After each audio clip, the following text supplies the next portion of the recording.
वज़ीर बल्दियात सैयद नासिर हुसैन शाह ने कहा है कि सिंध हुकूमत चाहती है कि मुंतखब बल्दियाती नुमाइंदों को फौरी तौर पर इख्तियारात दे दिए जाएं और वो काम करें। इस सिलसिले में टाउन्स के हवाले से भी उन्होंने कुछ बताया। और कराची चिड़ियाघर के दौरे पर जब हमने उनसे सवाल किया कि भाई आप रुकावट बन रहे हो, वज़ीर बल्दियात सैयद नासिर हुसैन शाह, पहले तो हमारा सवाल सुन लीजिए और फिर उन्होंने इस हवाले से क्या कहा वो भी सुन लीजिए कि वो खुद चाहते हैं कि बाई इलेक्शन बाद में होते रहें, लेकिन मेयर, डिप्टी मेयर, चेयरमैन जो भी हैं वो उनको इख्तियारात दे दी जाए। सुनिए ज़रा वज़ीर बल्दियात सैयद नासिर हुसैन शाह की ज़बानी। शाह साहब, ये बताइएगा कि लोकल गवर्नमेंट ने ख़त लिखा है सूबाई इलेक्शन कमीशन को कि भाई हलफ बर्दारी कर दो, मुंतखब लोगों की घर बैठ बैठ के थक गए और इसको सेटअप पर मुकम्मल करें, लेकिन सारा कसूर तो नासिर हुसैन शाह का है, टाउन बनने ही नहीं दे रहे 25 पहले कह दिया। बल्कि कराची डिवीज़न और हैदराबाद डिवीज़न के इंतखाबात तो कुछ अर्सा पहले हुए हैं, लेकिन जो दीगर हमारे 4 डिवीज़न है वहाँ तो 1 साल होने को आया है। तो हम तो कह रहे हैं कि जिस तरह प्रोविंशियल असम्बली, नेशनल असम्बली में जब इलेक्शन हो जाते हैं तो अगर कोई ऐसी नशिस्तें रह जाती हैं जिन पर इलेक्शन ना हो तो वो बाद में होते रहते हैं। और जो लोग कामयाब होके आए हैं, मुंतखब होके आए हैं, वो रिजर्व सीट भी इलेक्शन हो जाए और फिर मेयर, चेयरमैन ये होने चाहिए, ये उनका हक है। अब इतने अरसे से वो लोग इलेक्ट हुए हैं और वो अपना काम परफॉर्म नहीं कर पा रहे, तो हमने इलेक्शन कमीशन से रिक्वेस्ट की थी कि बाई इलेक्शंस होते रहते हैं, तो बाई इलेक्शन बाद में हो जाएंगे। बल्कि आप देखें कि बहुत सारे लोग तो हम पर इल्ज़ाम लगा रहे हैं कि हम इलेक्शंस को डिले कर रहे हैं। हम तो चाह रहे हैं इलेक्शन जल्दी हो। और उसमें देखें नेशनल असम्बली में अगर कुछ नशिस्तें रह जाती हैं तो क्या जो रिजर्व सीट्स हैं या प्राइम मिनिस्टर का जो इलेक्शन है वो रुक जाता है? नहीं रुकता। इसी तरह सूबाई असम्बलियों में भी चीफ मिनिस्टर या जो रिजर्व सीट्स और बाद में चीफ मिनिस्टर साहब का इलेक्शन होता है वो हो जाता है। तो यहाँ भी मेयर और जहाँ जहाँ चेयरमैन बनने हैं वहाँ पे ये इलेक्शन हो जाने चाहिए।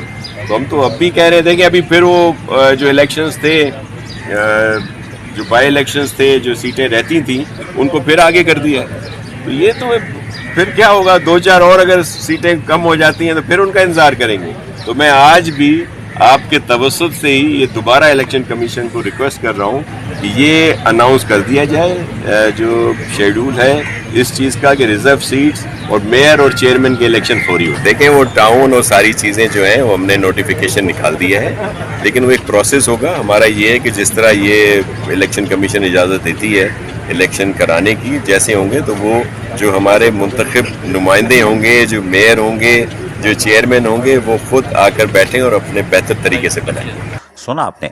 वाज़ेह रहे कि सूबाई हुकूमत भी चाह रही है कि किसी तरह जो भी बल्दियाती सिस्टम है वो जल्द से जल्द वजूद में आ जाए, इसलिए कि DMCs की सतह पर बदनवानियाँ उरूज पर है। हम बताते चले आ रहे हैं कि हर आदमी समझ रहा है जो आखिरी दिन है, जो माल मिल सकता है पकड़ लो, यानी कि लूटो, खसूटो और फिर पोटो की बात हो रही है। लेकिन ये भूल चुके हैं कि इनके खिलाफ घेरा तंग हो चुका है और ये हमें धमकियां दे रहे हैं। लेकिन कोई बात नहीं, हम इनकी धमकी का शिद्दत से इंतज़ार कर रहे हैं ताकि हम इनको इनके अंजाम तक पहुंचा सके। हम तमाम चीज़ें जमा कर चुके हैं, 24 घंटे क्या 1 घंटे के नोटिस पे सब सामने बाहर ले आएंगे। लेकिन वज़ीर बल्दियात सैयद नासिर हुसैन शाह की ये कोशिश होशाइंदा है कि DMCs की सतह पर लूट मार को रोका जा सकेगा और मुंतखब नुमाइंदे आके शायद फ़राइज़ अंजाम दें। सूबाई वज़ीर बल्दियात सैयद नासिर हुसैन शाह की ख्वाहिशें अगर रंग ले आएँ तो यकीनी तौर पर मुंतखब नुमाइंदों की आमद हो सकती है और 25 टाउन मार्केट में दस्तयाब होंगे, जो कि अवामी खिदमत के एक लिए 4 साल फिर नए सूरज तुलू होगा, जिसका लोग भी इंतज़ार कर रहे हैं क्योंकि वो एडमिनिस्ट्रेटरों की लूटमार से तंग आ चुके हैं, खुसूसन बल्दिया कौरंगी की। अजीज़ आरिफ, KBS बल्दियाती न्यूज़ कराची। ऐसी ही खूबसूरत वीडियोस फ्यूचर में हासिल करने के लिए रेड बटन पर क्लिक करके और बेल आइकॉन को प्रेस करके हम सबके सब्सक्राइबर बनना मत भूलिए।